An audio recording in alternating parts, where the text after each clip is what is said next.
Imyaka 20 mu kuvura mu buvuzi gakondo nyafurika, navuga ko yamfashije, navuga ko ngeze ku ntambwe itari mbi cyane, ariko nemeza ko uko bizagenda bikura bizagenda birushaho kuba byiza, kuko uko uvura abantu bagakira barushaho kwiyongera. Uyu munsi rero ubuvuzi dukora tubukora tubukunze kuko ari impano yacu kandi tubifitemo ubumenyi cyangwa se n'ubunararibonye. Uyu munsi ikiganiro tugiye kwibandaho ni ikijyanye na amibe. Uyu munsi usanga ko abarwaye amibe barushaho kwiyongera umunsi ku munsi, bifitanye isano n'isuku nkeya. Uko abantu bakunze kugira isuku nkeya nibo usanga ko bakunze kwibasirwa na amibe. Amibe rero ni imwe mu bitera abantu ingorane nyinshi, kuba amibe yagutera ikibazo cyo kutagira apeti, kutituma neza, kugira ibirungurira, kugira ibibazo byo kuba wacika umugongo kubera ingorane zo kutituma neza, kuba wakunda kugira ikibazo cyo gusepfura bikaba byagutera igifu.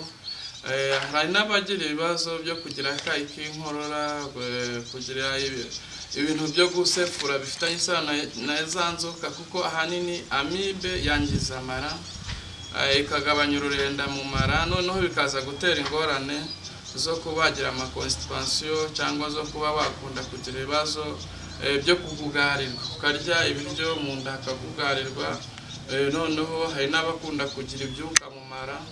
Ibyo byose iyo ukunze kugira izo ngorane zo kugira amibe, ntuzifuze, uba uri kunaniza igifu, unaniza amara. Ikindi ni uko amibe ishobora gutuma umuntu asaza imburagihe. Abantu benshi ntabwo bari babizi. Niyo mpamvu mu kigo African Cultural Medicine dusaba ko abantu byibuze buri mezi 6 bajya bakoresha check up uko ubuzima bwabo buhagaze, bitari ku nzoka gusa, no ku zindi ndwara, kugira ngo barusheho kwivuza, bityo binatume ubuzima bwabo buhora bumeze neza. Kuko uyu munsi kurindira kuzarwara ukajya kwa muganga ntabwo ari byiza. Mu gihe ufite umwanya, ufite ubushobozi, kugenda ugakoresha check up. Leta y'ubumwe yacu yaduhaye za mituweli, duharama, duhaye MMI, ibi bwishingizi bushoboka bwose tuba tufite. Ariko uyu munsi usanga ko indwara zirushaho kugenda ziyongera kubera ikibazo cyo kutitaho, kudakurikirana ubuzima. Ni muri izo mpamvu rero African Culture turushaho kugenda gushyiraho inama, kuvura dushyiramo n'inama kugira ngo abantu barusheho kugenda bakira. Ndongera ngaruke kuri amibe kuko abantu barwara amibe biturutse ku isuku nkeya. Ndabivugaho kuko uyu munsi abantu bazi ko iyo isuku ibaye nkeya hari indwara nyinshi zigenda ziboneka, cyane ndibanda kuri amibe, kuko iyo ufite umukozi utagira isuku cyangwa se ufite restaurant idafite isuku, byanze bikunze uba uri gushyira ubuzima bw'abantu mu kaga. Bivuga ngo rero igihe uriye ibiryo bidafite isuku, byaraye, byagaze, kuko hari abantu bashyushya ibiryo muri restaurant. Nerutse ngiye kurya muri restaurant, nuko ntari bwabivuge izina rwose nsanga banshyuhirije, mbiriye numva rwose bimeze nabi, ndababwira nti ntabwo ibiryo ndabirya, naranabyanze. Basaba yuko rwose ibiryo byaraye mu maresitora bajya bihangana, igihombo kiba cyabayeho, ariko gushyuhiriza umuntu ibyo kurya agiye kubyishyura amafaranga ni ikibazo. Ubwo mboneraho gusaba ko abantu bafite amaresitora ibintu byo gushyushya ibiryo byaraye, byapfuye, mukabiha abantu, muba muri kwangiza ubuzima bw'abantu. Ikindi ni abakozi bo mu rugo, usanga ko dukoresha abakozi batize iby'ubuzima, batize iby'ubuvuzi. Kandi mu by'ukuri hano hanze hari abantu bize hoteleri, bize iby'ubuvuzi, bakabaye ubundi babona akazi mu ngo zimwe na zimwe z'abantu bifitiye amikoro, bafite ubushobozi. Koresha umuntu utarize iby'ubuzima, utarize hoteleri, akagutekera nawe ufite ikofi, ufite amafaranga. Navuga ko ari bimwe mu biri gutuma abakire bamwe na bamwe basaza imburagihe kandi bakabaye bamara igihe kinini. iyo mbonye ukuntu abafite amafaranga aribo bakunze kurwara indwara nyinshi, bifitanye isano no kuba badatekereza kuri icyo kintu. Gukoresha umuntu utazi ibijyanye n'ubuzima wabyigiye, ugakoresha umuntu wa makeya, kuko ibyo bintu numva ko abantu babicikaho bagatekereza ku buzima bwabo. Noneho wenda babakozi batabyize si uko mvuze ngo babirukane, ahubwo hakaba hashyirwaho amakampani ahugura abakozi bo mu rugo kugira ngo nabo bagire imbaraga zo kuba bajya bita ku buzima bw'abantu, kuko ni bimwe mu biteza indwara nyinshi. Izo ni inama narindi gutanga, kuko amibe bimaze kugaragara ko igenda iteza ingorane, itera abantu kugira ibibazo byo kuba basaza imburagihe, kugira ibibazo byo kurwara indwara zidakira nko kurwara hemoroide, nko kugira ibibazo byo kubura imbaraga mu mibonano mpuzabitsina, bityo bikaba byagusenyera ukaba watandukana n'umugore wawe kubera ko imbaraga zabaye nkeya. Ibyo rero byose ni ibintu bigomba kwitabwaho.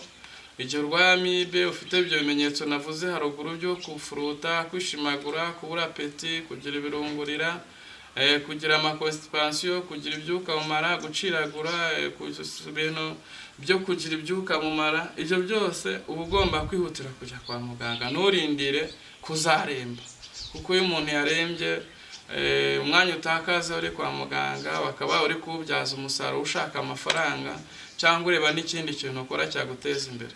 Uyu munsi numva ko ubuzima bwacu twakagombye kubuhagararaho, tukitekerezaho, tukaniyitaho, tukanikunda. Uyu munsi nigisha abantu ku bintu bigendanye no kwikunda, kuko iyo dukunze ubuzima bwacu bidufasha gusaza neza. Uyu munsi rero gusaza neza ni uko dufata umwanya tukitaho, tukitekerezaho, tukarya ibidufitiye akamaro. Uyu munsi usanga ko abantu bahora ku ndyo imwe, yego bifitanye isano n'ubushobozi bukeya, ariko noneho ntabwo twibuka ku bintu bijyanye na vitamine zubaka umubiri. Ibyo nabyo tuzabiganiraho mu kiganiro kindi kizakurikiraho. Hari ibiganiro nzagenda nyuza kuri channel ya YouTube y'ubuvuzi gakondo, dusaba ko abantu bazanarushaho gusharinga izi nkuru nk'izi kugira ngo abantu barusheho kumenya agaciro k'ubuzima bwabo. Ikindi wenda none ngarukaho kuri amibe nuko abafite tuwarete nazo naje gusanga zitera ingaruka ku bantu bafite tuwarete zitagira isuku, zibatera indwara nyinshi. Hari abarwara ama infection, hari abarwara ama mikoroba yandurira ku matuwarete, ni menshi. Ni byiza ko umuntu agiye kujya kuri tuwarete yabanza gukaraba intoki, kubera ko hari igihe wakenera kuza gutabaza utabaje utakarabye intoki. Ikindi uvuye kuri tuwarete wakoze ntuza yo isuku, uvuye nanone ugomba kongera ugakaraba, bityo bikagufasha kwirinda za mikorobe zandurira muri tuwarete. Ikindi tuwarete zakagombye kujya zisukwamo, zikorerwa isuku, zikaba zashyirwamo n'imiti yicamo mikorobe gaze zituruka muri tuwarete zikabasha gupfa. Iyo miti yo ndateganya kuyikora nka African culture kugira ngo nanjye nzabona agafaranga, kuko urumva ko ubuzima bw'abantu burahangirikirira, kandi namaze kubona ko abantu babonye iyo miti byabafasha n'izo ndwara zanduriraga muri tuwarete ntizibashe kuboneka. Icyo gihe nzaba mbafashije nanjye ampa agafaranga. Rero niba hari icyo wambaza nk'umunyamakuru wanjye ukunda kumbaza, wambaza ku bijyanye na amibe kugira ngo abantu duteze amatwi cyangwa badukurikiye barusheho kuryoherwa n'ikiganiro tuba twabateguriye. Yes, urakoze cyane Dr Scientifique, ngira ngo uvuze byinshi cyane kuri amibe abantu batari banazi, uko ngiye nk'ikintunguye n'ahantu amibe izagura no gutera akabariro, ngiye numvaga nta hantu byahurira. Ese ushobora kubisanisha nkabyumva neza? Ubundi iyo tuvuze ngo amibe ishobora gukona cyangwa se ikabuza umugabo kubura imbaraga, nuko iyo uyirwaye iragukonsoma. Muri kwa gukonsoma ica intege, ishobora guca umubiri intege muri rusange, ariko ku gitsina ho yihageze kirazingama ntikinahaguruka gifite imbaraga, kugira ngo noneho ubyumve neza kigacyuka amazinga. Ubwo rero amibe urumva ko ari icyorezo, wayirwaye uba ugomba kwikurikirana. Ahantu ushobora kurinda kubyuka ukabyuka udashyutswe, kandi uzi ko gushyuka biryoha. Burya iyo umuntu ashyuka aba ari muzima. Aba ari muzima. Yes, urakoze cyane rero Dr Scientifique ku nama ugiriye abakunzi b'iyi televiziyo yacu Yeah. yo kuri channel. Ngira ngo wenda ibibazo byinshi uraza no guhura nabyo muri comment, uraza gusoma comment, uraza kubona ibibazo cyangwa ubwunganizi. Ngira ngo wakwibutsa abantu aho bagusanga kuko ashobora kuza. Umunsi turi gukorera i Kigali, niho tumaze iminsi dukorera. Ubusanzwe twatangiye ubuvuzi tubukorera mu ntara y'Amajyepfo, ubu ngubu turiho turahakorera. Twahereye mu Cyarabu aho bakivugururiye tubimukira i Kigali, ariko ubu twaragarutse turi mu ntara y'Amajyepfo. Noneho turi gukorera muri gare, ukinjira muri gare aho motari aparika uratubona, tukaba twagufasha. Ikindi abakenera nomero zanjye nazo ndaza kuzibaha. Ikindi nuko Nyabugogo ukiza uvuye za Kibungo, uvuye za Byumba, uvuye za Ruhengeri, uvuye za Cyangugu yongeye cyangwa uvuye Burundi cyangwa Tanzania, kuko tujya tugira amahirwe yo kuvugurirwa n'abantu baturutse mu bihugu bigiye bitandukanye. Kuko iyo uvuye umuntu agakira kurangira undi, ibyo biba ari byiza cyane, kandi kuba baturangira abandi biranadufasha, turanabashimira by'umwihariko. Dr. ngira ngo utaratanga nimero, ni experience numvise umaze igihe kinini, imyaka 20 ntago ari imyaka mike mu buvuzi gakondo. Ariko twebwe uko twagiye dukura, sinzi numba uko twakuriye mu mujyi, ntago twakunze guhura n'ubuvuzi gakondo, ariko mu nkuru twajyaga twumvise ko ngo amibe itagikira. Amibe navuga ko amibe idakira burundu.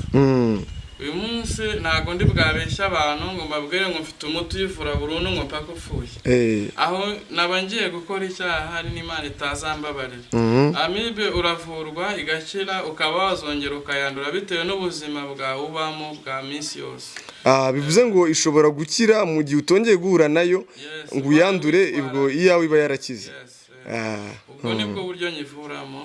Ikindi ivuriro gakondo nyafurika rikorera haruguru ya gare Nyabugogo ku mashyirahamwe hafi ya Giti Bank. Uhita ubona hejuru icyapa cyanditseho ubuvuzi gakondo nyafurika. Hejuru muri korodoro ahantu bacururiza amatelefoni ya Okaziyo niho udusanga. Ikindi nuko urumva yuko abantu benshi baba bakeneye kubaza, ntago tuvura amibe gusa, tuvura indwara zitandukanye. Tuzagenda tuzibagezaho umunsi ku munsi, kuko biri mu nshingano zacu kuvuga ibyo tuzi, kumenya uburyo dukora n'uburyo tuvura.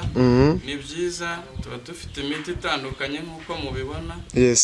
Tubanza kuganira n'umurwayi tukamenya indwara afite, tugakora analyse ku burwayi bwe, tukamukurikirana. Hari abo tuvura mu minsi 3 bakaba barakize bitewe n'indwara, hari abo tuvura mu umunsi umwe bakaba barakize, nk'abo nabanywa inzoga cyangwa itabi, umunsi umwe itabi mbane umunsi umwe itabi aba yarivuyeho neza. Ibyo tuzabigarukaho mu biganiro bizakurikiraho, ku buryo nkwereka ukuntu nkuvura inzoga cyangwa nkuvura itabi ryakugize chronique noneho ukabasha gukira. Ubwo rero mukurikire channel kandi bizagenda neza. Nomero yanjye rero ni 07 83 35 32 noneho hari n'indi 07 8 74 749. Kabaho na Tigo 07 2 82 35 32. Murakoze cyane muganga scientifique. Turabashimiye rero, mukomeze mudufashe, kandi urumva ko gusigasira ubuzima byakagombye kuba ibyacu twese. Murakoze cyane.